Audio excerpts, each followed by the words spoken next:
Dans le monde automobile, il y a des modèles qui deviennent des icônes. Depuis 1990, la Clio, c'est 16 millions d'exemplaires vendus dans le monde, monopolisant ainsi la première marche des voitures les plus vendues en France et même allant chipper parfois la première place à la Golf sur le marché européen.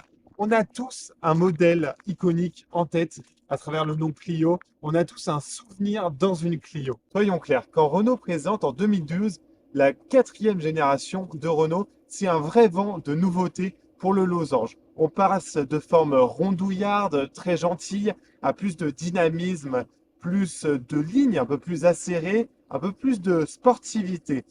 C'est Lorenz Vandenacker qui fait ses premiers pas en tant que designer chef, auréolé par le concept car Désir, qui introduit un langage stylistique qu'on retrouve très vite dans Clio, mais aussi dans la première génération de Capture. Si entre la troisième et quatrième génération de Clio, on pouvait avoir du mal à trouver un lien de filiation entre les deux générations, Renault a clairement changé de stratégie entre la quatrième et la cinquième génération. Alors l'adage, on ne change pas une recette qui gagne, on l'a un peu trop pris au pied de la lettre chez Renault. On a souhaité capitaliser sur le succès de Clio 4 et réitérer sur Clio 5. Du coup, on avait ce manque d'ingrédients, vous voyez, cette folie, cette forte personnalité. On a souhaité faire un design un peu plus passe-partout qui plaira au plus grand nombre. Sauf qu'en face, il y avait la Lionne, la fameuse 208. Il ne suffit pas d'être une icône pour rester numéro 1 des ventes. Et ça, Renault s'en est très vite aperçu. Alors chez Renault, on change de stratégie. On ajoute avec ce restylage de mi-carrière cette forte personnalité qui manquait tant à la Clio 5 phase 1. Chez Renault, on reprend donc la logique des Gordini série. Et oui, on a tué Renault Sport, donc Exit RS Line, et on vient piocher dans le catalogue de chez Renault. Et oh, tiens, on a Alpine, donc Esprit Alpine.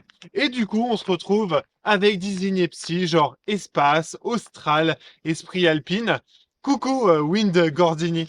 Je dois avouer que comme la finition RS Line, cette finition Esprit Alpine ajoute cette sportivité, un peu plus de caractère encore à Clio, disponible à partir de 23 400 euros. Attention, il n'y a plus de moteur diesel désormais. Et si vous voulez une boîte automatique, il faudra opter pour cette version essence hybride 145 chevaux. Les choix sont un peu limités, je dois avouer. Place à la Renaulution, une nouvelle ère, oui, encore, chez Renault.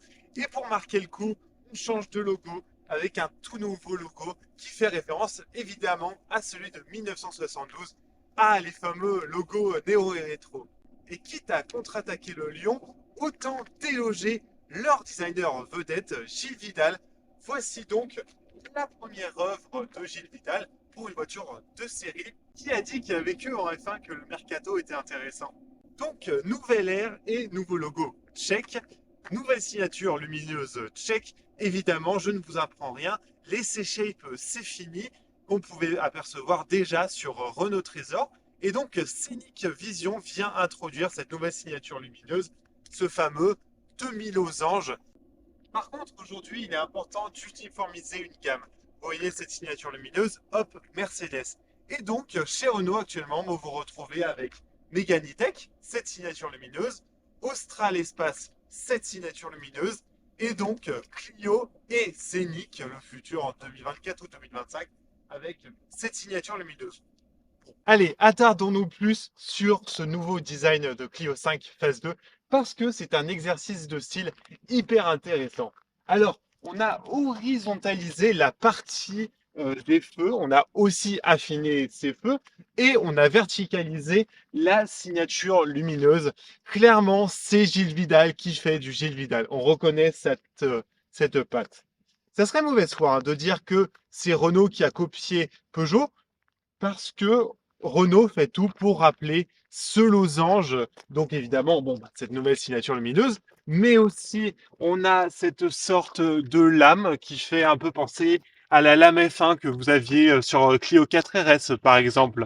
J'aime beaucoup cette partie où le demi-losange vient se fondre dans la carrosserie. Cela crée un bloc qui élargit visuellement la voiture. Cela crée plus de musculature et horizontalise l'avant de la voiture. C'est ce qui m'a marqué quand j'ai vu la première fois cette Clio, nouvelle Clio, on va dire. Elle paraît beaucoup plus trapue et beaucoup plus large que Clio 5 phase 1. D'ailleurs, cela aide beaucoup à élargir la voiture. Ce n'est pas factice puisque l'air peut passer hop, juste là sur ces ouvertures. Bon là, vous avez les coulisses de tournage. On a trouvé un spot aux petits oignons. Vous allez voir, les images vont être vraiment superbes. Bon, vous avez un peu les aléas du tournage. On a un temps un peu aléatoire ces temps-ci. Donc, on va parler carrosserie recouverte de neige. Nickel. Donc, du coup, on parlait de la calandre. Hier, je disais qu'elle occupait donc 2 tiers désormais de la voiture. Elle s'affirme. Et ce fameux logo est aidé de ressortir. Donc, on pouvait voir déjà sur Renault Désir, sur le concept car, est aidé par un système de dégradé de chrome. Vous voyez, là, c'est vraiment chromé, vraiment brillant. Et plus on va vers le logo, plus ça noircit pour faire ressortir ce fameux logo touche de Gilles Vidal qu'on peut voir évidemment sur la 308 par exemple. Cette finition esprit alpine, vous avez une touche de sportivité avec ces magnifiques jantes noires que je trouve juste sublimes. Vous avez un écrou central. Alors, évidemment, il est faux, mais ça fait le job en termes de style. En plus, il répond à la teinte de la carrosserie. Alors évidemment, quand on regarde le côté, on peut se dire que ça fait un peu chargé, puisque sur ce recyclage, la partie latérale de la voiture a moins été touchée, elle est beaucoup plus douce. Mais quand on regarde sur un 3/4 avant ou un 3/4 arrière, honnêtement, le combo est juste parfait. Le but d'un recyclage, c'est d'apporter de la nouveauté en attendant, du coup, en l'occurrence, la 6e génération, tout en étant économe. Alors, du coup, sur le côté, on a Exit RS Line et bien Esprit Alpine dans un magnifique badge qui reprend là aussi le ton de la carrosserie. Et sur cette finition Esprit Alpine, on n'a plus les chromes sur les encadrements de porte, mais bel et bien un jeu là aussi pour rappeler les jantes de bleu et de noir. Alors, Renault n'a pas oublié le recyclage sur cette partie arrière et c'est à noter puisqu'en général, les recyclages se concentrent principalement sur l'avant. Là encore, le but est d'asseoir visuellement la voiture et c'est aidé par ces fameuses ailettes latérales sur la partie basse. Alors, c'est factice, c'est un peu dommage, mais honnêtement, ça fait le taf, ça permet d'asseoir la voiture. Vous avez désormais des feux qui sont translucides à la manière d'une Porsche. Donc voilà, on joue dans la cour des grands, j'ai envie de vous dire. Et ça fait effet d'une nouveauté. Ça fera peut-être tuning pour certains. Moi, je trouve que ça fait sportif. Ça donne du caractère, cette voiture.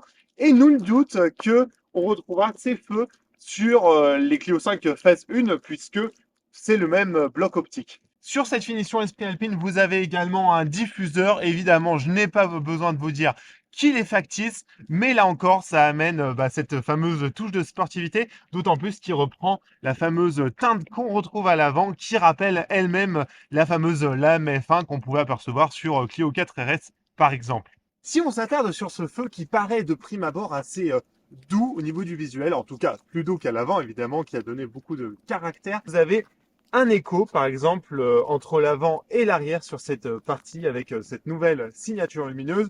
Vous avez également un relief dans ce feu que je trouve juste superbe, honnêtement. C'était pas obligé de le faire et ça apporte du cachet à ce feu. Et sur la partie basse, on passe à autre chose que les feux.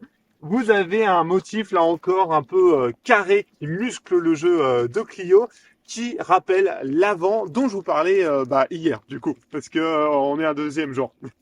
Alors malheureusement, point de clignotant en défilement. C'est un petit détail qui fait toujours son effet, mais il faut souligner l'apport de nouveautés qui permet à Clio d'être de nouveau en compétition. Alors place à l'intérieur maintenant. Il n'y a pas de différence entre Clio 5 phase 1 et Clio 5 phase 2, puisque déjà entre Clio 4 et Clio 5, on avait clairement gagné 10 ans, donc on ne change pas une recette qui gagne. Le fait que vous soyez dans une finition Esprit Alpine est clairement rappelé partout. Des inserts bleu, blanc, rouge sur les sièges, mais aussi sur le tableau de bord, des surpiqûres, sur le seuil de porte, sur le tapis de sol. Je ne sais pas si j'en oublie, en tout cas, il y en a clairement partout. Alors, petit point négatif, vous ne trouverez pas le nouveau software Open Airlink qui a été développé avec Google qu'on trouve sur Mechanitech, mais vous trouverez l'ancien système Airlink, tout comme l'ancienne disposition d'écran. Alors, honnêtement, c'était tellement moderne que on ne voit pas que ça a vieilli. Peut-être sur cette partie-là, quand on est habitué dorénavant à avoir des dalles qui sont plus apparentes, là vous avez une casquette un peu à l'ancienne. Mais honnêtement, il ne faut pas oublier que c'est un restylage et que ça aurait clairement coûté trop cher de tout refaire. Donc il faudrait être patient et attendre la génération 6 de Clio pour avoir le nouveau software et la nouvelle disposition d'écran.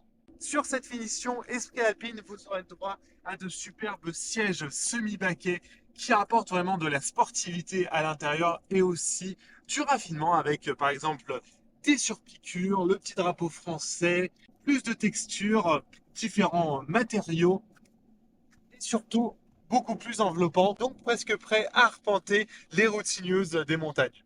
Même si on n'est pas sur la dernière version d'Open Air Link, ce système a fait ses preuves. Honnêtement, il est pratique, il est intuitif, il est fluide à l'usage. Regardez, vous avez par exemple vos widgets que vous pouvez mettre